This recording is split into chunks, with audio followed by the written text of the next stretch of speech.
Coming up tonight on CTV News, Littleton's historic time ball station to be demolished and controversy with EQC payouts. Welcome to CTV News. I'm Rob Cope-Williams. There's been some controversy with EQC paying contractors. Emily Cooper has more.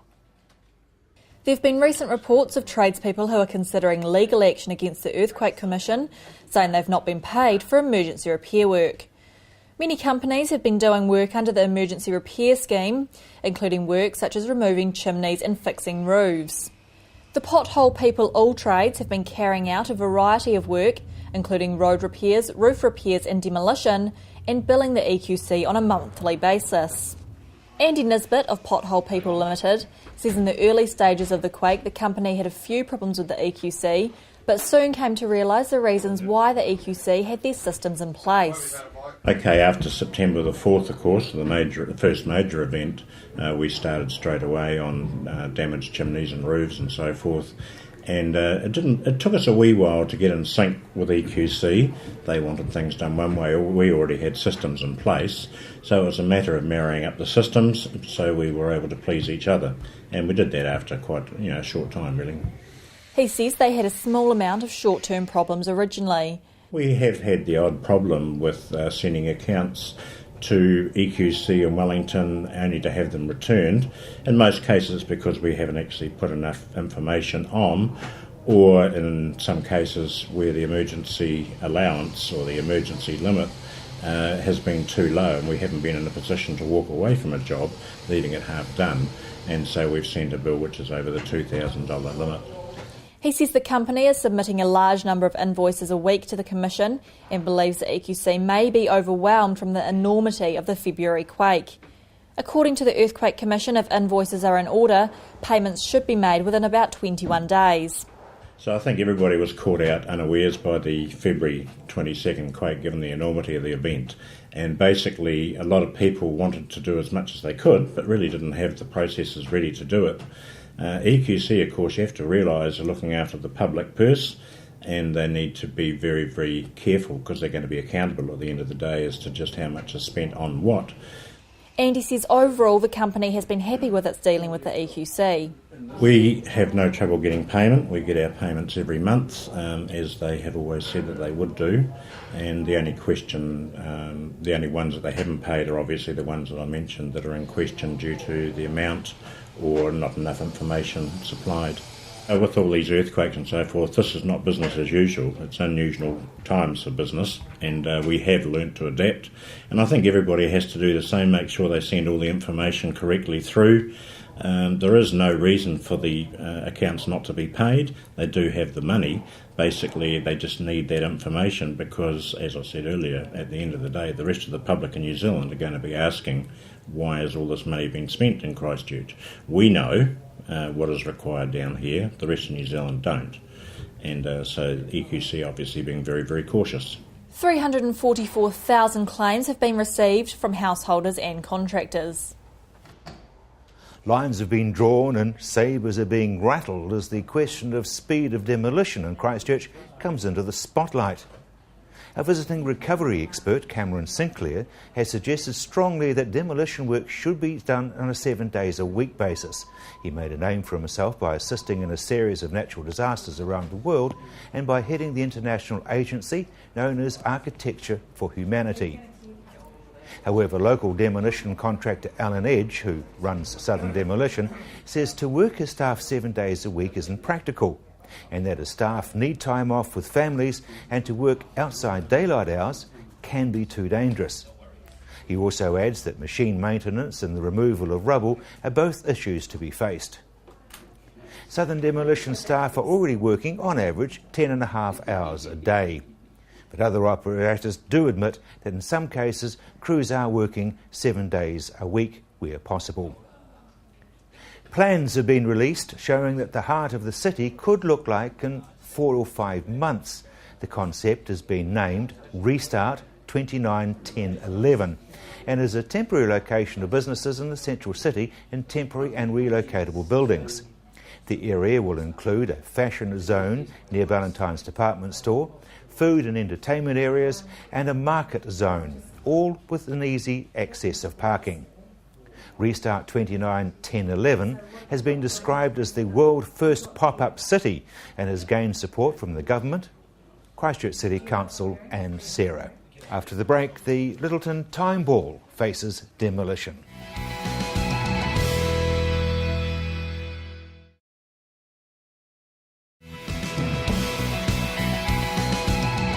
Welcome back. Littleton's iconic Time Ball station suffered extensive damage and even more in the February quake. Today it's been announced that demolition will begin on the 135-year-old building this week. The building is one of 5 working time ball stations in the world and was built in 1876 as a navigation aid for ships. The station has been described as a fine example of Victorian technology. Demolition is expected to take about 12 weeks, and we will have more updates later on in this week. Ex-ECAN councillor Eugenie Sage has just announced that she will be standing for the Green Party in the Selwyn electorate. She says it's come as a surprise even to her. No, I would have been very happy at the Regional Council, but people suggested that I stand after that. And I guess it was listening to the debate on the ECAN Act and seeing how quickly democracy was dispensed with in less than 36 hours, with no select committee process, no public submissions, that I thought that's not right. So, number 6 in the pecking order, what do you think your chances are? Good on the way the party's polling at the moment, but take nothing for granted, and it depends on voters. And we've got a great team in the top 15, very talented, lots of ideas for how to make a fairer, more environmentally responsible New Zealand. So it would be great to get over 10% in the share. You're standing in Selwyn? Yes. You don't know who you're up against necessarily? Amy Adams, who's got a very strong majority. So it's a safe Labor seat, but we're campaigning for the party vote. And it's at Selwyn where you've got the heart of the water issues about sustainability and agriculture. And for the Green Party, a healthy environment means healthy people and a healthy economy. So those issues are really to the fore in Selwyn. So what are you going to be campaigning on? I guess some of what you've just been saying. Well, water. How do we continue to have a really healthy agricultural base for our economy, but recognise that nature has limits, both in terms of the amount of water we can take out of rivers and the ground and the waste that we can expect the land to absorb. And in terms of the Green Party, it's taxing the bads, waste, pollution, carbon, rather than the goods. So do we need a tax on commercial water use, for example? And that money could be reinvested back into sustainable management of water. I guess the experience you've had with ECAN, you'll fall back on that? That's been a very useful introduction to water issues, building on past experience with Forest and Bird, and just the working through the collaborative processes where you get irrigators, fishers, environmentalists around the table, trying to work out what's in our common interest, how do we have a healthy environment and a healthy economy. Canetta Knight spoke to Anne Curry from the Canterbury District Health Board about keeping warm this winter. Now, Anne, what's your main focus at the moment? Main focus is the winter issues, keeping homes warm to keep people healthy. What's your key message there? Well, the key message is people must use their heating and make sure that they keep certain members of the family as warm as possible. And we're talking our older people, retired people. In fact, people over the age of about 50 really can be more vulnerable, and particularly the infants as well. The babies are not very good at shivering, and their little mechanisms don't work the same as others. So yes, keep them warm, and others in the household who have ongoing health issues, maybe heart problems, diabetes and so on, they're the ones. Okay. Let's look at some methods that people can keep their homes warm. Well, the number one thing is use your heater. In spite of the damage to houses, people should use heaters, whatever you've got, heat pumps, wood burners, whatever you've got. Keep the living room warm, 18 to 21 degrees. Okay. Bedrooms should be kept warm as well, and the World Health Organisation says 16 degrees would be acceptable. Some people turn the heaters off overnight, but the worry is bedrooms shouldn't be allowed to chill right down. Temperatures below 16 start to become more of a problem. You must keep the bedroom warm. Okay. Let's look at ways in we can keep our homes warm or ourselves warm when you're sticking to a budget. Because, I mean, there are people out there who can't afford to have the heater on all the time. So what other ways can they keep themselves warm? Well, people should dress for the conditions. Wear some woolen clothing, merino and whatever. Wear a Spencer, that's the old-fashioned word I know. Wear a few more layers inside, and that means that even if the room is a little bit cooler, you're not put at risk. So yes, wear warmer clothing. Okay. So if, say for example, our homes have been damaged in the earthquake, how can we get assistance with this to heat our homes? Yes, people should notify the Ministry of Social Development or Work and Income, let them know. EQC are still interested in people who have damage, particularly to the main source of heaters. They've done a huge amount of work putting in new heaters to make sure that as many people as possible have suitable heating. There's a lot of heat pumps have gone in and wood burners, but they've got a long way to go. They're doing a wonderful job.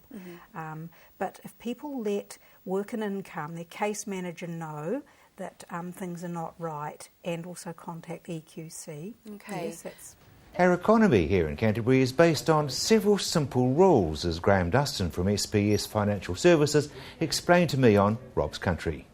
Perhaps I just maybe wanted to put a bit of context around the budget, actually, and maybe just talk a little bit about an economic historian called Kenneth Rogoff. He did a study back in 2008 and he had a look at 14 banking busts that had happened over the last sort of 30-odd years, and he came up with some interesting findings from it. One of the things that he found was that house prices go down by about 36%, and they take about 5 years to recover. Equity markets fall by about 50%, and they take 3 years to recover.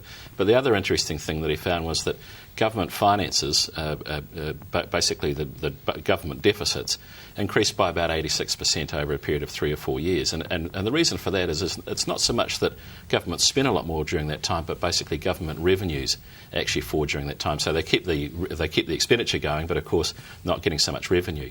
And when we look at the scenario that was laid out in the recent budget, that's exactly what we've seen. 2008, the budget deficit as a percentage of, or government lending, gross lending as a percentage of GDP was about 18%. The government finances that were announced basically said, look, if we don't make any cutbacks, we're going to go to 35% of GDP. With those cutbacks, we're going to go to 30%. And it's not so much that the government's spending wildly, it's really that basically the government revenue has fallen away. And so it's amazing how these sort of history, they say history repeats, but and of course it sometimes echoes as well, and I think we're seeing that sort of scenario. So the issue I think that's really come through with the government of the day is that the not so much in terms of the actual amount of debt. I'm sure there's a lot of countries around the world that would say, look, government deficit at about 30-odd%, of GDP, we could live with that, but it's the rate of the increase that's actually come through. And if you kept on extrapolating that out, you could actually start to get yourself into a bit of a sticky situation. So I think most people in New Zealand would say, look, we really had to sort of throttle back, as it were. The issue, I think, going forward, though, is of that increase in terms of the deficit was how much of it was structural and how much of it was cyclical. And if you can cast your mind back in terms of what actually happens as the economy goes through its various cycles, what can happen is that government finances can turn around very quickly, and that's the cyclical nature of it. So you spend a bit more in terms of recession, and then as companies start to make money, they pay more taxes, you get more people off unemployment benefits or what have you, and that flows through. So, and so it's going to be interesting, I think, in terms of to see exactly how quickly the government finances can come through as sectors of the economy start to rebound over the next 3 to 5 years or so. Interesting question, I suppose, but we're supposed to be borrowing all these millions of dollars every week, and America's in trillions of debt that they've borrowed. Yeah. Does anybody know where that money's being borrowed from? Oh, well, look, you'd have to say, I think, particularly emerging markets. The emerging markets, if you think about the demographics that are going on in terms of particularly the emerging economies, they have a totally different demographic. They've got a younger population than the likes of most Western countries. The net savers as opposed to net borrowers. And they've got obviously rising GDP in terms of, you look at one of the reasons why we're going so well in terms of the soft commodity cycle is because they've got a rising middle class, they're becoming more affluent, they're searching for protein. That puts the New Zealand economy economy, actually, I would have thought, thinking a pretty good sweet spot, I think, for the next 20 or so years. Coming up after the break, your local weather.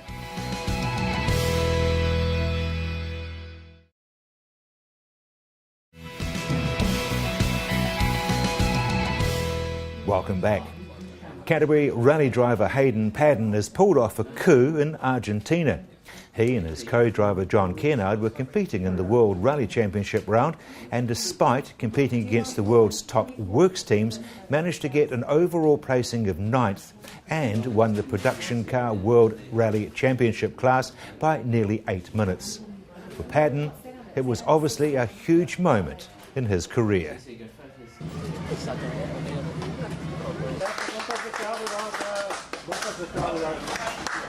Hey everyone, so we're here at the end of the rally and we've done it. We've been able to win, and it's a fantastic result for the whole team, and this one is for the team. Like the amount of work they've put in during the whole week and the rally, it's been incredibly rough on the car, and the amount of work they've done has just been astronomical. So perfect weekend, couldn't have asked for any more. Great start to our championship, 2 from 2. So there's a bit of a break now before our next round in Finland, but can't wait to get back in behind the wheel. So thanks everyone for your support, and we'll keep you posted. Y también el señor Mauro González, profesional del automóvil, que impulsa. And our congratulations to Hayden and the team. Canetta Knight spoke to Dr. John Ristow on City Life about the severity of Canterbury's quakes. Why did the Christchurch earthquake and the September 2010 Darfield earthquake occur in Canterbury when it's typically a region of relatively low seismic activity? Well, in the Canterbury area, most of the seismic activity typically does take place further west in the foothills, and then you get off towards the Alpine Falls along the west coast. But yeah, in the past, the Canterbury Plains had historically been relatively quite quiet as far as seismic activity goes. But just due to the stresses that that build up from the Pacific Plate colliding with the Australian Plate, which the South Island is sitting on. You still get all these stresses that are building up, and you have old faults that still exist throughout the Canterbury Plains that are just, they're buried, and they're hard to map and hard to know where they are. And that's where the Greendale fault that caused the Darfield earthquake occurred on one of these buried faults. And so, these are the earthquakes of that size are actually relatively rare events. They happen maybe every few thousand years. That type of scale. It's just sort of unfortunate that we happened to be around when one actually happened. So why was it that the February earthquake was much more damaging than the September earthquake, although it wasn't as big? Well, it has. There are several reasons for that. First and foremost, and the most obvious one, is the fact it was much closer to Christchurch than the September earthquake was. The September earthquake was about 40 kilometres west of Christchurch, whereas the Christchurch earthquake was, only about 10 kilometres away, and it was also a little bit shallower. It also had the property of it that basically that the energy that was released by the earthquake, because when an earthquake happens, energy gets basically preferentially released in certain directions where there's a lot of energy, in other directions where there's less. And for the Christchurch earthquake, it was basically directed straight at Christchurch. And another big factor with the Christchurch earthquake that we had is what we call the trampoline effect or slapdown effect, which is you have these different layers in Christchurch of the ground, soil and rock, and when the ground started to move up and down, you had the top layers, which were weaker, actually separated from the bottom layers, and then as the bottom layer started to come back down, the top layer is still going back up, and then the top layer comes back down, the bottom layer is going up, and they just slap together like that. And now here's Sasha with your weather forecast.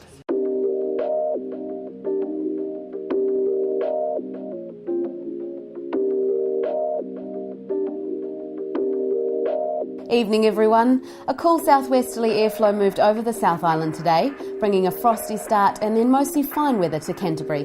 That chill wind kept temperatures low at 13 or 14 degrees. Looking to your Tuesday now, a frosty start to the day down to -2 overnight, then it's clear skies and light winds making for a great day in Kaikoura. 14 is your expected high.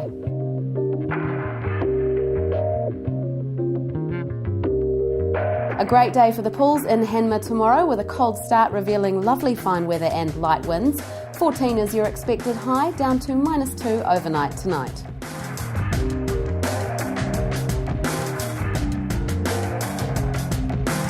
Crunchy underfoot at first for North Canterbury after a cold night, but then it's a fine and clear day with light winds. Again, temperatures are expected to reach 14.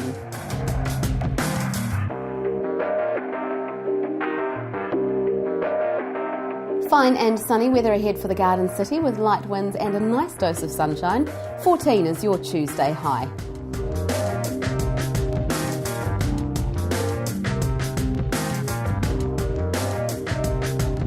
Cold and frosty overnight in Ashburton, down to -3.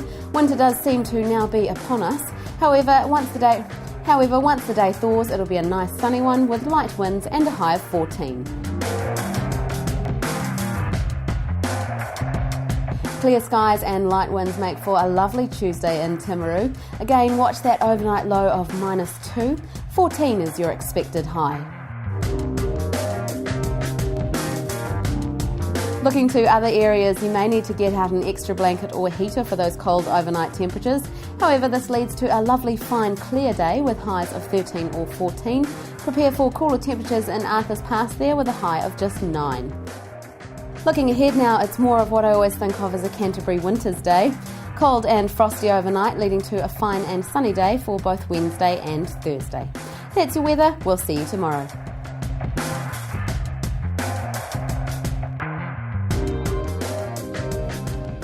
And that's CTV News. I'm Rob Cope-Williams.